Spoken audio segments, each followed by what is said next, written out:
It was a quiet Saturday morning in Ellensburg, Washington, the kind of morning where time seemed to slow. Dew clung to the pine needles, and the mist hadn't yet lifted from the forest trail, winding through Mill Ridge Park. That's where they found her, Emily Foster, face down in the dirt, shoes missing, phone shattered, dead. The medical examiner put her time of death around 2 a.m. cause, blunt force trauma to the head, no defensive wounds, no signs of sexual assault. Her wallet was still in her pocket, untouched. To the detectives, it didn't add up. To those who loved her, it was unthinkable. Emily wasn't the kind of person who took risks. She worked at the local animal rescue, always home by dark. She wasn't involved in drugs, had no criminal record, no known enemies. She had a fiancé, Aaron, and they were planning their wedding. Her life, by all appearances, was on a steady, happy track. So, why was she alone in the woods after midnight? The police tried to piece together her last known movements. They pulled security footage from nearby gas stations, interviewed neighbors, checked her phone records. Nothing stood out, except for one strange, final text she sent to her sister Rachel at 12:04 a.m. If anything happens to me, look in the blue notebook. That was it. No explanation, no follow-up. And when Rachel responded, "What are you talking about?" the message showed as unread. Emily never opened it, because by that point, she was already gone. At first, Rachel thought the text was some kind of weird joke or a mistake, but something about it gnawed at her, especially when the police called 2 hours later. Emily was dead. In the days that followed, grief was the only thing louder than the silence. Rachel couldn't sleep, couldn't eat, and then, 3 days after the funeral, while helping Emily's roommate box up her things, she remembered the text. Look in the blue notebook. She tore through the apartment, searching every drawer, every shelf. Nothing, until she opened the bottom drawer of Emily's nightstand. Under a false bottom lined with old postcards and a broken watch, she found it, a weathered, navy blue moleskine notebook. She flipped it open.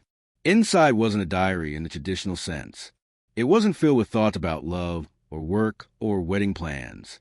It was something else entirely, something darker. The entries began 6 months earlier. The handwriting was Emily's, but more frantic, nervous, scribbled in places. The tone was paranoid, obsessed. At first, Rachel thought Emily had been spiraling mentally, but then she read the details. And everything changed. January 8th. He was parked outside again tonight. Black SUV, lights off. Second time this week. I saw him just after 2 a.m. Thought I was imagining at first. But I know that car. I know the way he waits. January 22nd. It's him. I saw his face. Just for a second through the blinds. He smiled. Like he wanted me to see him. Like he knew I couldn't prove anything. February 3rd. I told Aaron I thought someone was following me. He said it was probably stress. But it's not. I'm being watched. Rachel's hands shook as she kept reading. It wasn't just fear. Emily had started documenting everything. License plate numbers, strange voicemails, screenshots of social media profiles, time-stamped photos of tire tracks outside her apartment. She built a timeline. She had charts. It was clear she wasn't paranoid.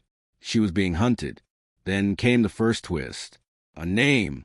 February 19th. I think it's Craig. Craig Harmon. Emily's former boss. Married. In his late 40s. Fired last year after multiple harassment complaints, one of which, Rachel would later learn, came from Emily herself. But she never told anyone that. And according to the diary, the harassment didn't end when he lost his job. March 5th. I found a note in my mailbox today. Just 5 words. Do you miss me yet? No envelope. No handwriting. Just printed. No fingerprints either. I checked. It's him. I know it's him. March 10th. I can't go to the police. There's no real proof. Just paranoia and coincidence. That's what they'll say. That I'm being dramatic. That I'm just scared because of what happened before. But I know better now. I know what fear smells like. I know what death sounds like in your chest. Rachel read that line over and over again. I know what death sounds like in your chest. This wasn't just a diary. It was a desperate warning. A final act of self-preservation from a woman who knew the system wouldn't protect her, but she didn't stop writing. Emily kept going. For months, she tracked his every move.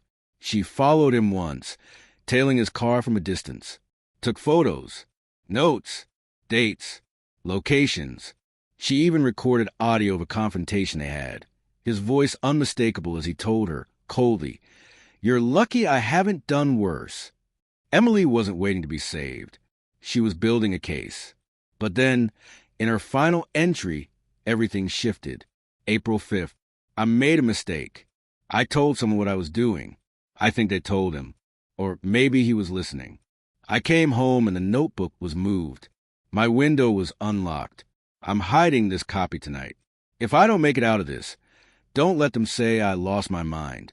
Don't let them say it was random. She wrote that just 24 hours before she died.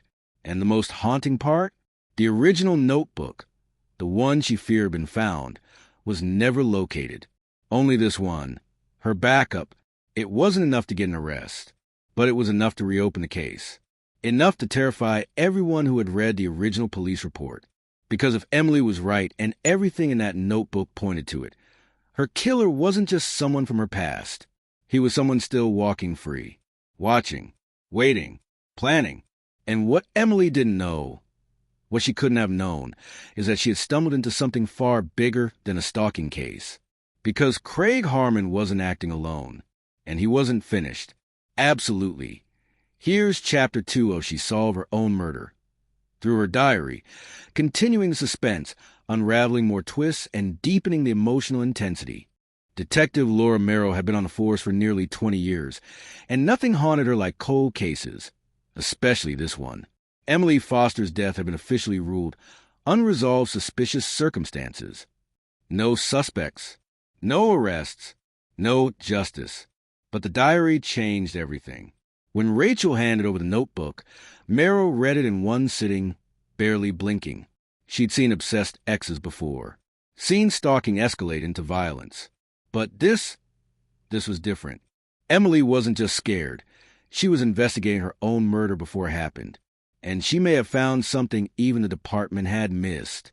Inside the diary was a name that hadn't come up in the original report, Melanie Carver. A quick search pulled up the file. Missing, 2017. Age, 24. Last seen in Ellensburg. Case cold. Melanie had disappeared after telling friends she was being followed by a man she met at a part-time office job. She never filed a formal report. Her car was found parked by the river. Empty. Person side. Phone wiped. Merrill's heart sank. Emily had written Melanie's name beside a note. Same pattern. Same car. Same stare. She was first. I'm next. How had no one seen the connection? The more Merrill dug, the worse it got. Melanie had briefly worked for the same financial consulting firm where Craig Harmon was a manager. That wasn't just a red flag. It was a blood-red thread tying two women together. Meanwhile, Rachel's life had turned into a waking nightmare. Every knock at the door made her flinch. Every unfamiliar car parked outside triggered panic. She hadn't slept more than a few hours a night since reading the diary, but she couldn't stop. She had to finish what Emily started. And then, late one night, she found something. Emily had backed up her photos to the cloud. Most of them were innocent. Pictures of her dog, screenshots of wedding dresses, memes. But buried in a folder labeled Temp 2 was a series of zoomed-in surveillance photos. A black SUV, same model, same license plate, taken from different angles, different days, different cities. And in two of them, barely visible through the windshield, was Craig Harmon. The SUV hadn't been registered to him, but to a shell company, one that tied back to a man named Dennis Rowe. Merrill did a background check. Rowe was a former private investigator, stripped of his license after allegations of harassment in 2015. Since then, he'd worked off the books under aliases. His last known employer? Craig Harmon. Emily hadn't just found her stalker. She had uncovered what looked like a network, a system designed to monitor, intimidate, and erase. And here's where the second twist hits. Merrill requested a warrant for Rowe's home. The DA wasn't convinced until a break came from an unlikely source, a retired librarian. She'd seen Emily frequently, usually checking out books on criminal psychology and forensic evidence. But 3 weeks before Emily died, she had come with a USB drive and asked to print several pages, charts, names, dates. The librarian saved a copy. Something about the girl's urgency had stuck with her. On it was a timeline, dozens of women, many with eerily similar stories. Some had gone missing.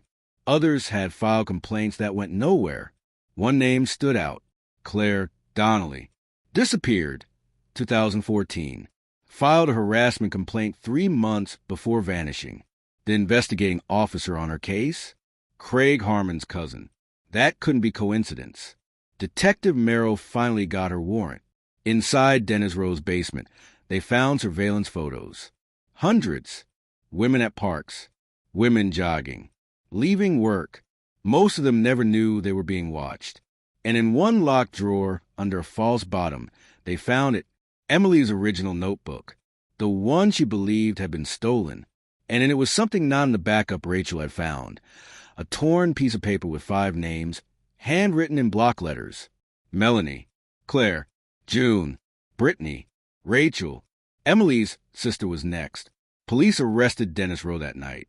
Craig Harmon fled the state. A manhunt ensued across 3 states until he was caught in Idaho, living under a fake identity. The case exploded in the media. Victim solves her own murder from the grave. But that's not where it ends. Because during the trial, one final, horrifying detail came to light.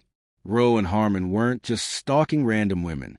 They were testing vulnerabilities, targeting women who had filed HR complaints, women who had reported harassment to police, only to be dismissed.